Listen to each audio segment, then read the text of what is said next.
Good evening to everyone. My name is Rhea Macy de la Cruz from G3C, and my report is all about population issues of the Philippines.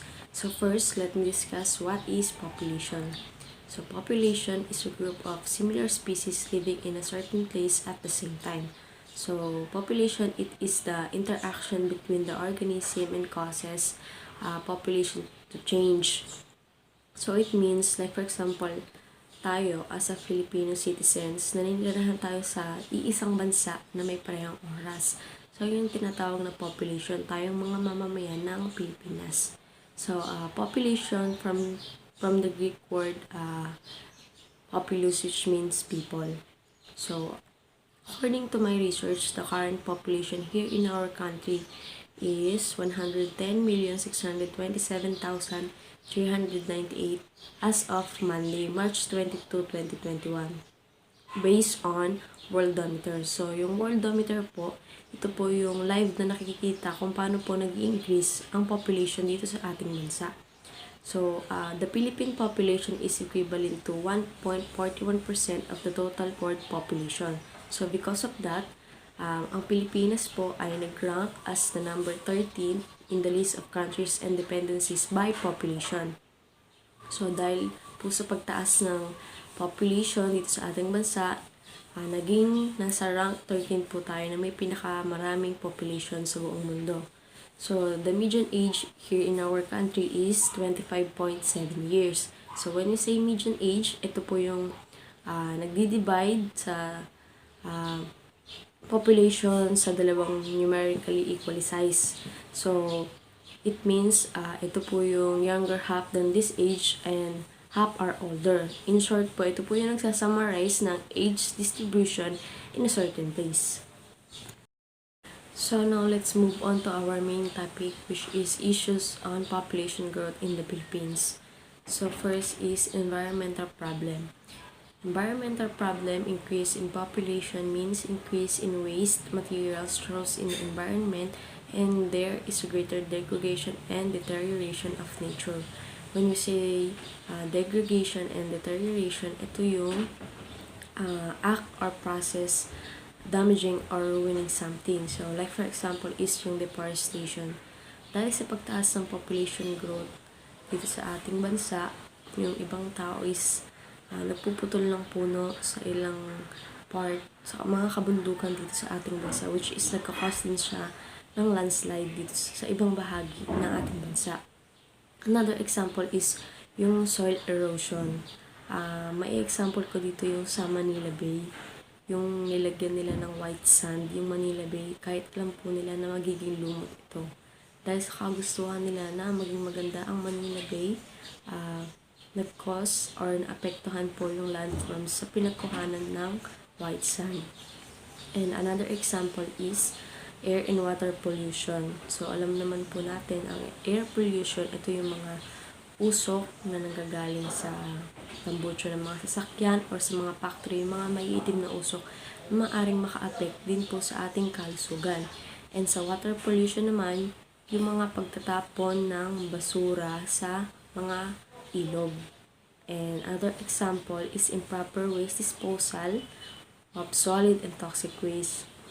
So, isa din to sa mga environmental problems sa ating bansa na hindi pa rin masolusyonan dahil din sa pagdami ng population dito sa ating bansa, which is hindi na nagiging tama yung pagtatapon ng basura ng mga tao na sa nabubulok at di nabubulok, which is di na makuha yung mga dapat ma-recycle dahil na isasama sila sa mga toxic waste, which means yung mga nabubulok.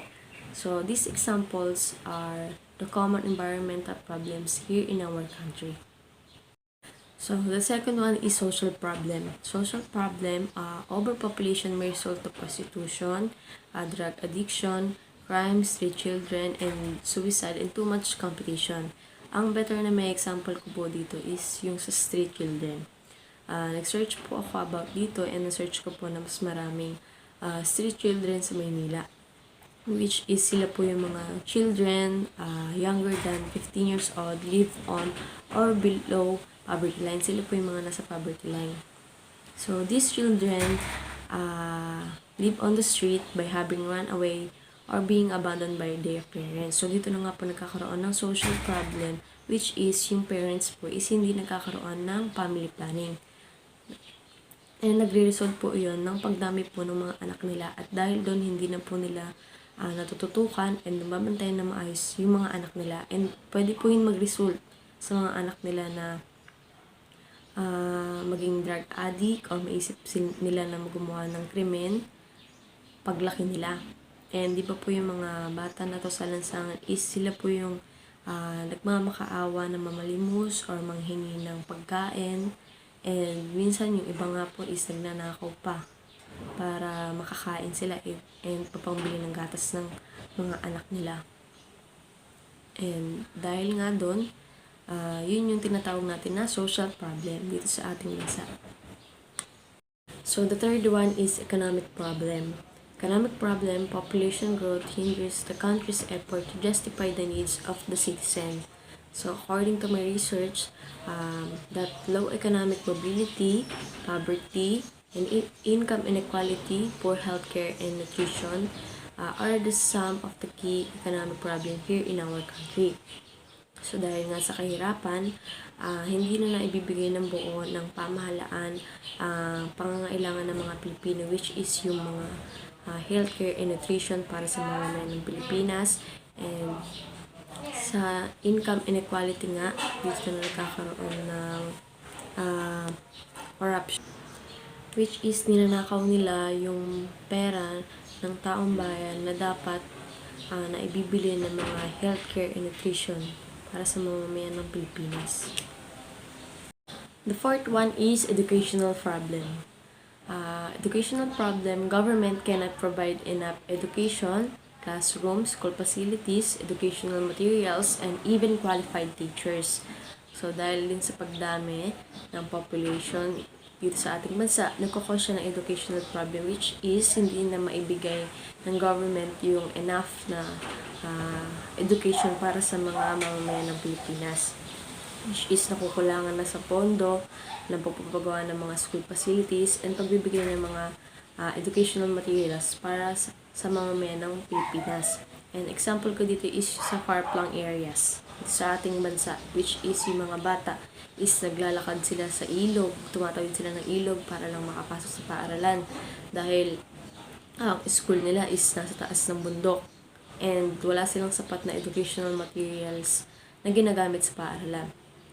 Dahil dito is nagkakos yun ng educational problem. So next is health problem. A health problem, condition of the people is affected due to adverse condition, prevalence of disease, epidemics, and undernourishment.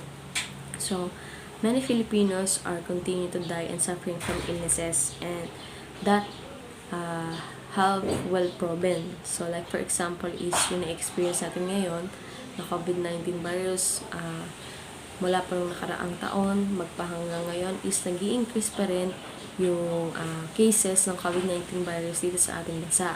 And kasabay niyan is nag-i-increase din yung pagdami or pag-increase na population dito sa ating bansa. At dahil doon is nahihirapan ang government, ang national government na maglaan ng pondo para sa COVID vaccine na dapat na maipamahagi sa mga local government para